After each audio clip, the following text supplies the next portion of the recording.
And she just kind of said to me, I'm a little bit hesitant about all of this because I'm kind of feeling like it could do a lot of what I'm doing. I don't say it quite as harsh as I'm probably going to say it here. If all that you're doing is reviewing these copious amounts of data and not actually like moving the needle on the relationships, the performance, you're probably already at risk. Agentic AI is poised to supercharge the procurement revolution, redefining efficiency and agility. Now, agents can identify and vet suppliers based on quality, price, location, capacity, and reputation.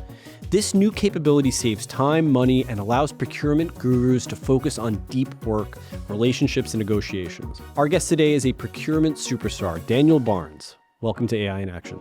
I appreciate it. Procurement is a huge business. It's a huge part of businesses, but you don't see a lot of headlines about it. Why is it such a critical function for organizations today? You only tend to see headlines when it goes significantly wrong, and typically in the public sector, right? Like the UK is littered with poor government procurement that hits the headlines, but good procurement typically goes unnoticed. But how I kind of think about it is quite simple, right? Everything we need in a business, like I'm just looking at your lovely microphone, your background, the plant in the background, all of this has to be brought by someone to make something happen. And that's effectively what procurement does. And it could be your microphone, or it could be a critical supplier for your SaaS infrastructure. It could be buying an aeroplane wing. It really depends on the industry that you're operating in. And really, without procurement, you would obviously still be able to go buy it. People in your organization could buy stuff, but they'll just typically get ripped off by suppliers, or they'll make poor commercial judgments. So procurement's really there to have that level of expertise for every single purchase, and not just buying stuff that's cheap or available in the shortest amount of time, but it's really trying to combine all of these factors and then make sure that your organization gets them at the right time, in the right way, to the right standards, to the right quality, and do that time and time again. It's quite the onerous process, let's put it that way. I feel like this process is benefited by good data. Like, you have to have a lot of information about the suppliers. You have to have a lot of information about the competitive suppliers. You have to have all this stuff to put together to make a good decision. And especially in something that's so important, like we started, it doesn't get headlines, but it is the basis for all of these companies to work. How do you manage that data? How do you get that data and retrieve it? The default for many years has been we've got some sort of data in a spreadsheet or email, and it's hidden away, and only certain people within the procurement team or the category managers or people in certain positions know about that. Getting really good data in procurement has been historically almost impossible, and it's not for a want of trying. I would say that procurement as let's call it a profession, has been incredibly underserved by technology for a huge number of years. I mean, you can look in almost every organization and every part of the business, HR, people ops, whatever you want to call it, sales, marketing, they typically get like the best stuff in that more supportive role, and then procurement are just there. And I was just saying to you beforehand, like just writing on a carbon paper. What do you call it? Ditto paper. Ditto paper. Yeah, it's wild. So that's kind of my experience. And we all know that working in a spreadsheet is kind of good. You'll get some results, but unless there's a live feed of information constantly constantly updating it, it becomes incredibly difficult. And then even on the flip side, the organizations that have deployed technology specific to assist with their procurement needs sometimes really struggle as well, because the technology they deploy could just be for one very narrow part of the process. So there's no handover, and then they start going back to old habits, which is the spreadsheet, the email, Slack, Teams, all of these kinds of things. So just getting really good data can be a challenge. I think there is a big shift though, because something I've been playing around with this year especially, but over the last 4 years, whilst I was still a practitioner, obviously not a practitioner anymore, is using AI to actually extract as much data from documentation, mainly contracts, because my view has always been that contracts really contain all the information you need. They contain a lot of data about the supplier, the relationship, the commercials, the SLAs, KPIs, just about everything you need you can find in a contract, as long as our particular slight caveat there that the contract needs to be a fairly good contract in the first place and not poorly worked on. All right. So before we go on, can you tell me a little bit about yourself? Who are you? What part of this procurement world do you play? It's a really almost difficult question now in many ways, because I spent about 8 years in procurement before jumping into marketing. And I'll kind of come on to that in just a moment, because it's kind of a weird switch for many when I mention it. But I studied law, got a master's in law, didn't really want to study law, and then found this thing called procurement. And it was like you get to buy stuff with loads of money and you get to deal with contracts at the same time. And I was like, I like the contract idea, not sure about the procurement bit. And then I just started working within government and suddenly realized that government have a lot of money to spend. They do things in really poor ways, like very convoluted, old school ways. And like they'll just do something because someone wrote it once upon a time, they codified it, and that they just can't physically or mentally move away from that, even if there's no reason not to.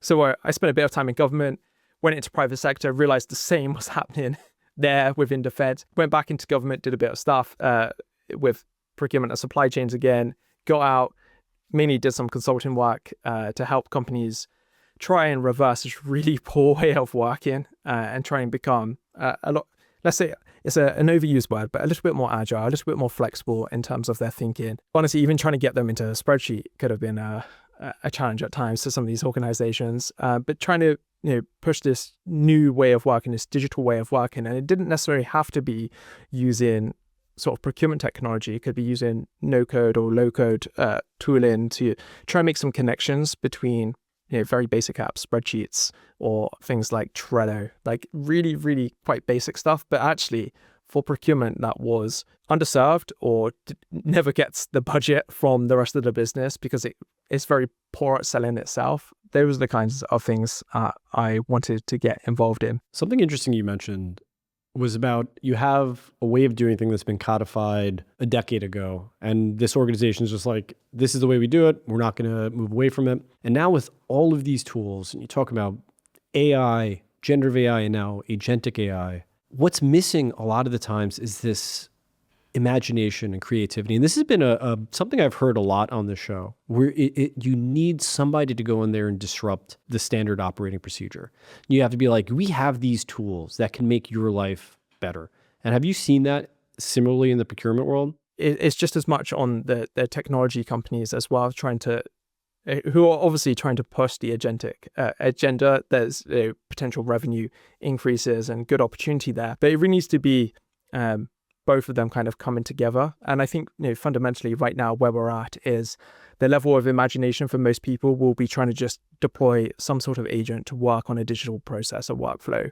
And that will feel, especially for procurement, like they are in the future. There's some that can't fathom handing over anything they do to AI. They just think it's going to do something quite basic or not achieve the same level of results as they would achieve. And I've been using AI for 4 or 5 years in procurement, but in the last year testing agentic products that we've been building. And I can almost remember like there was like a light bulb moment. I was like, this for this type of task, which typically involves data and reviewing large amounts of data, which my brain personally, I never want to be doing that. I don't want to just be sat there reviewing large amounts of data all day long. It's super exhausting, tiring. I'm sure someone else could do it better. And guess what?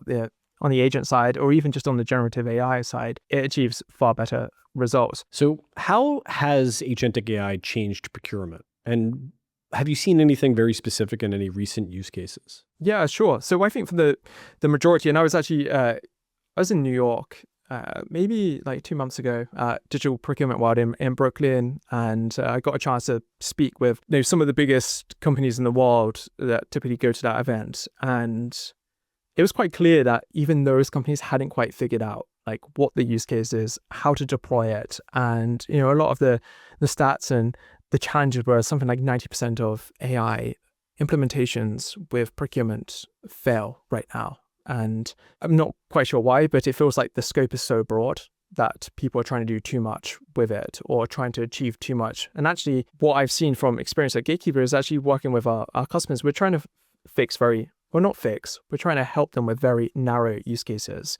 And actually just looking at things through a jobs to be done lens for, say, a procurement role or a vendor management role, or something like that. And really good use cases that I've seen deployed right now are on vendor due diligence or supplier due diligence, where typically you would send a number of questions. And let's be honest, most procurement teams, most infosec teams, risk teams like send in all the questions they can possibly think of. So suppliers end up with like 200-300 questions. I saw an example of like 700 questions quite recently. So it's like, and I mean, like I've been there. I've had to have that battle and send 150 questions out despite not wanting to. It is incredibly painful. And who's reading them? Like, and then you get it back. You get back 700 questions answered. What's the process there? It just seems. And that process is, in many ways a time waste, but it is incredibly critical to get that data. It's really difficult to get that data right. Like that data isn't always open source. Some people put it out on like their trust centers and things like that on their websites,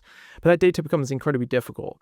But the worry I've always had is the suppliers get tired going through that, and they're going through it every single day, not just with you, but with all of their other customers. And when it lands in procurement's lap to review, or your risk team, who, is 1% of their day, sadly is 99% of your day, everyone kind of tries to get through it as fast as possible, which means it's not really doing the level of, it's not applying the level of diligence that's required. But an agent can do that in 30 seconds and tell you exactly what's up with it, whether it's good, whether it's bad, the ugly parts of it, and help you go and rectify that with the supplier, or just say, move them forwards, approve that and push it through. And we're seeing incredible success with that. And that just unlocking that process, because my experience within procurement, if I think about the Pareto principle here, is that most procurement teams get stuck in that pre-signature stage. So they just get so focused on trying to find the right suppliers, doing all the RFP, doing all the onboarding.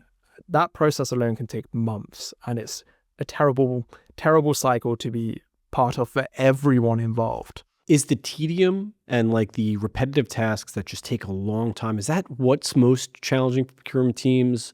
Is that like, could adoption of AI agents help automate these tasks in particular? Yeah, I think that's like, if I was thinking of it like a video game, that's like level one. That's like the really unimaginative pieces of work where like we know we've got a fairly solid process in place. We know the kind of things we need to do. We have some sort of level of codification. And I appreciate that. I just mentioned that, some teams are so strict and stuck in their ways with codification, but actually a lot of teams who have fairly documented processes and policies and ways of working who can adjust those are going to benefit really well from this, because that data with all of their policies and processes that are up to date, current, and work for the business can be handed over to the agent to instruct it. So I think that's a really good first step. And then over that level 2 and upwards is, how do we reimagine some of these ways of working? Can we get data from different sources? I've been playing around with Perplexity's, deep research and things like that, and I'm absolutely blown away. Like on the finance side of things, the level of data that it can provide. So we have access to data now that we've never had access to before without sending copious amounts of questions to these third parties. I wonder if the vendor reviews or any of the stuff that you do at the end of a cycle is going to change now because of this new glut of data, right? Like you're using Perplexity to have this deep research, and you're like, I'm seeing data that I would have never thought to look at to, gauge how well a vendor is. I wonder if not only the process change, but the way we even think about how we do this process change. My very basic view on it is we've been so reliant on getting that information from suppliers. That information, that data, is arguably you can't trust that data. The supplier is always going to give it to you in the best way possible to show that they're compliant with whatever you're doing, whether it's the contract terms, the performance, or anything like that. But we can pull in so much external data now that's been almost handed over to us by these LLMs that we can have arguably a fairly trusted data source external to the supplier to help make that decision. I think it's wonderful. And like we've seen all the other technology developments like RFID on shipments and things like that, and that level of real-time data that is happening across global supply chains. You pair that with these capabilities, especially for physical tangible products, it's really exciting. So what are some of the data points, if you don't mind? You don't have to go, it doesn't have to be exhaustive, but like, what are some of the data points that you're looking at for vendors or in procurement in general? It really depends on the category, the type of supplier, but we all know the tried and tested data with SaaS vendors, software vendors, uptime, usage, overages, making sure that they actually do what they say on the tin as a pretty solid one. In terms of delivery of physical goods, hardware, on-time delivery at the right location to the right standard. And we all know, like we were talking about manufacturing before we sort of got going here, that the stringent list that engineers typically put on their suppliers, the user acceptance testing, that process is very onerous. But a lot of the time it can just be the exchange of data sheets and other things like that. So being able to review all of that is a phenomenal task that should be sped up significantly by all of us. For like an architect or someone working with these tools, like once you hear you have a lot of data, it's always exciting, but then we get to the point of how do we have curated good data, right? How do you ensure that we get the highest quality data then to turn over to an agent? That's kind of like the golden question. And my view is really quite basic on this. And I'm still not sure though if this scales all the way to enterprise where we get to ridiculous levels of suppliers, but a lot of SMBs, mid-market size companies, their data problem is quite basic. They don't need tons of data, and a lot of that data can now be extracted using AI fairly simply. So any data they don't currently have, typically through manual kind of tracking or extraction, they can supplement with that. And then really the key to getting amazing data going forwards is to make sure you have as much automation as possible for all of your processes. That's just ticking over and collecting data in the background, committing it to records, updating records. Of course, you'll have all the audit trails and everything like that. But then layer in agents and other generative AI, extraction, summary capabilities on top of all of this. You suddenly start to get in a bit of I would describe it as a flywheel. So it just starts going, and that data is constantly there. And I'm not saying that you set and forget. You're always going to need to do a bit of cleansing. Your data model might need to adjust. We all know that regulatory changes typically come in and screw up everything you've just done with your data set. And you're like, oh, now we need to track these 5 different elements regarding our third parties and their fourth parties and all of that good stuff. So we have to stay on top of that. But fundamentally, the easiest way to get it is make sure you have that automation, that process, and that constant firewall ticking over. So how can we get CPOs to use the right tools and the right technology solution? Does it have to be simple and easy to integrate? Is there like a best first case for them to start with something small? Yeah, CPOs are like a funny breed. Like I come across a bunch of them, and there's the wonderful thing we have right now is that we have everyone from like they're millennials almost. We have millennial CPOs now, and we have every other generation afterwards. I think up to Gen X, and like already that's a wonderful melting pot of different ideas and thoughts around technology and the way to approach that. So I always find that a bit fascinating. But in terms of like buying the right tech for you, it's always going to depend on what your organization is trying to achieve or what it actually cares about at that moment in time. And that can change, right? So we could care fundamentally about cost reduction or spend management or something like that for a couple of years. But then perhaps a new regulation comes in and suddenly we care about compliance and risk, because without that, everything else doesn't matter. So I think it's really trying to figure out as an organization, what's that one area, what's that sort of North Star for your procurement team? And ultimately, it's probably going to be one of those two or those two combined, which is cost management, spend management, and risk management. And depending on who needs to be involved, which teams across your business, your geographies, a lot of that starts to make your decision for you. Like there's some suppliers in the tech space that will help you worldwide. There's some that will only do certain languages. All of those decisions, start leading you down one direction. But my kind of view of the tech space right now is that probably from 2015 to 2022, so that COVID weird period of time, the VC markets were very heavily invested in point solutions, like creating the best point solution to cover covering a part of the cycle in the best way possible. And that sounds wonderful on paper. But the reality is, for a lot of teams, even enterprise level teams, you suddenly have to have an entire team just dedicated to the upkeep and management and connection of all of these different point solutions. So when we're seeing more and more companies take on more of the procurement lifecycle and go into other areas. I mean, I'm not going to call out specific companies or anything like that as a recommendation, but it's just like trying to figure out like what's actually going to work for us.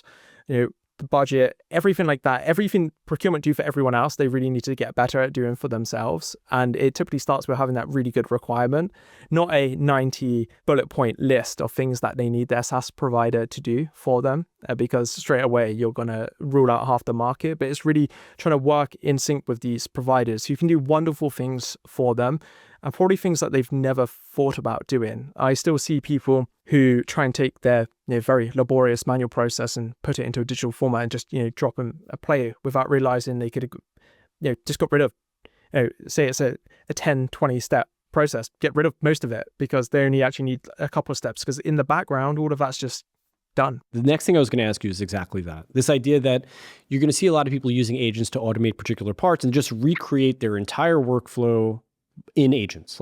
And that I think is a huge pitfall, because you might look at this process and say, wait, with these tools, we don't even need to do this. We could do it totally differently. I'm very much of the view that phase one is going to be that. It's like, how do we drop an agent into our existing way of working? Because that's something we're comfortable with. That's something we can report on. It's quite easy to say, actually, in this scenario, the person, took X amount of minutes, probably hours to do this task. And this agent did it in seconds. And I can see that cost delta there. So that's great. Like, we should deploy more of these because we're already seeing that benefit. And I've been able to go and do, X, Y, and Z now instead of this very tedious task. But then just coming back to it, do we need to do it like this? We've got all of this data now. Can we access data in a different way? Do we even need to ask the supplier these questions? Can we not just get it from this new source? You mentioned before earlier at one of your old procurement jobs, they were using carbon paper, ditto paper. Oh man. Yeah. Yeah.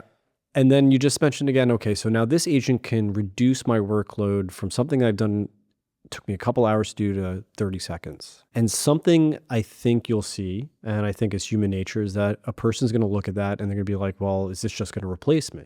How do you talk to procurement leaders to try to help their teams overcome the reluctance to even learn how to use AI if they're thinking, well, I'm just training my replacement? It's a very sensitive conversation. I think it's one. Actually, I was in London 2 weeks ago and on site with a customer, and we were getting coffee together in between this very, very session of how do we agentify their current processes and things. And she just kind of said to me, I'm a little bit hesitant about all of this because I'm kind of feeling like it could do a lot of what I'm doing. And my answer is if all you can do, and I obviously don't say it quite as harsh as I'm probably going to say it here. If all that you're doing is reviewing these copious amounts of data and not actually moving the needle on the relationships, the performance, you're not really being able to dive into negotiations. I mean, we even have agentic negotiators now, and there's a lot of really cool stuff out there that is really working for a scaled level, enterprise level. You're probably already at risk at some point of just being replaced if you were using automation in the best way possible. Now, pre-generative AI, there's a lot just thinking about triggers on workflows, RPA, just all that kind of stuff. That was probably already enough to undermine your role. There's so many opportunities for human interaction where these agents are not going to get close to being able to do what we can do, at least for quite some time, I hope. And then I think all guessing's kind of out of the window with regards to that. But I still think there's a huge opportunity for procurement to really do more meaningful work, build those relationships, and just get on site, have fun, have some fun again with the work. You need the human creativity. This is a generative model. This is not creative. It's never going to be creative. It's going to help you, and it can be a really powerful tool, but that's all it is a tool. And that reluctance has to be you have to combat it with seriously, listen, like you said, if all you're doing is reviewing data and just passing data from one place to another, your role is in danger no matter what, because it's easily automatable. I want to talk a little bit about you mentioned agentic negotiators, and that really piqued our interest. Can you tell me a little bit more about that? Yeah, no, I'll mention the company as well, because I have no affiliation and I've not really spoken to them a huge amount over the years, but there's this wonderful case study, and Harvard Business Review actually did a bit on this a couple of years back, but I've been following this company since 2019. It's called Pactum.ai, and they worked with, I think it's Walmart, especially in the US, and they deployed negotiation agents for a large amount of effectively their line item purchases that they needed to make, which were typically involve an incredible amount of buy-in and an incredible amount of buyers. It's just wild. And I would recommend anyone just go and review this report. And this is what I mean, like for these kinds of organizations that are buying a ridiculous amount of things, it became so much more effective. And I shouldn't laugh by what I'm about to tell you, but like what was funny was, maybe it was just me and my dark humor that will find this funny, is the suppliers actually gave like an NPS score of like, oh, in this situation you were negotiating with a human, and in this situation you were negotiating with this agent, because it was all done via almost like a instant messenger. Every time the supplier said we preferred negotiating with the agent, and the agent every time secured better deals than the human. I think it's realistic to say that almost every procurement tech solution under the sun that does something at that early stage of that procurement life cycle could probably deploy something that could take a lot of your positions and try and negotiate very well. This was pre all of these foundation models obviously being released. These were like their own model that they made. So I can only imagine how good their model is now. Yeah, there's plenty of others out there, just to caveat that. I'm not, like I said, I'm not affiliated, but I've been following them for a while. They do some really cool stuff. Now, there's going to be a point, probably in not that distant future, where you have two AI negotiators negotiating with each other, just totally autonomously. I think for things like that, when you're buying stuff that is like quite basic, not exactly the most fun to buy. Like if I'm buying like X kilograms of carrots for a supermarket, do I really want to like be on the phone like trying to like negotiate that, or would I just be like, oh, we typically know this unit price and they typically go in this range and at this point in time, and we know like there's no bad yields or whatever. Like the agents can do that so much faster than we can. There's so much time saved there. That's seconds of work versus probably for us a lot of reading. So what are the risks of ignoring these AI-driven procurement opportunities? The biggest risk right now for me is like we're going to start seeing companies who are adopting agents who are actually successful in their implementation, because there will always be people listening and thinking, hey, for most people this is going to fail. But for the ones where they do succeed, for the ones that take a very narrow approach, I think to start with, probably a slightly unimaginative approach as well, sadly to say, but I think for procurement, it's a really good way to kind of approach this. They're going to be able to buy better, faster, more securely, more compliantly, get better deals, better data, be able to manage that entire life cycle. And I think we've all been in organizations where like the thing you need to bring into the organization could be a consultancy service, could be a new marketing agency, could be like, oh, we just need to buy like 100 new laptops or something like that. And you think it's, going to take like a couple of days. And you realize actually it's going to, the process is kind of set up to take weeks, sometimes months. Being able to accelerate that deal cycle so people can start going off and doing stuff within their business departments, moving the needle forward, actually delivering on the work within the org. I think that's incredibly powerful. So I think it kind of compounds over time, right? Because every single third party we interact with brings a level of risk into the business, but also a huge amount of opportunity. And that opportunity is often not realized with the way in which we're doing procurement today.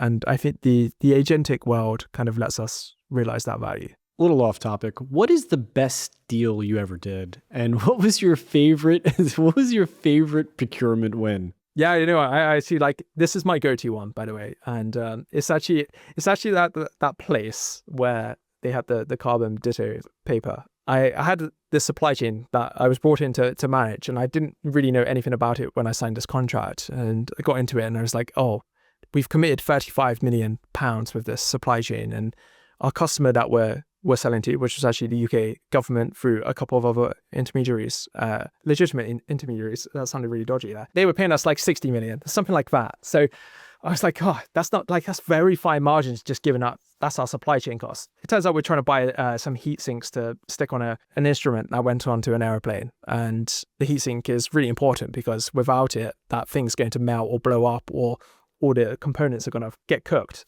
in it. And then it's just having a coffee or tea with the guys, I'd call them, the engineers, who were like proper old school, like we were talking about earlier on, I think pre-recorded, like old school engineers. And they were like, do you know what? These guys, the supplier, they are charlatans. They're terrible. And I was like, really? And they were like, yeah, we've been telling everyone for like the last 2 years of working on this bid. I'm like, but we're about to sign a contract with them. So I ripped the contract out after doing a bit of research that week.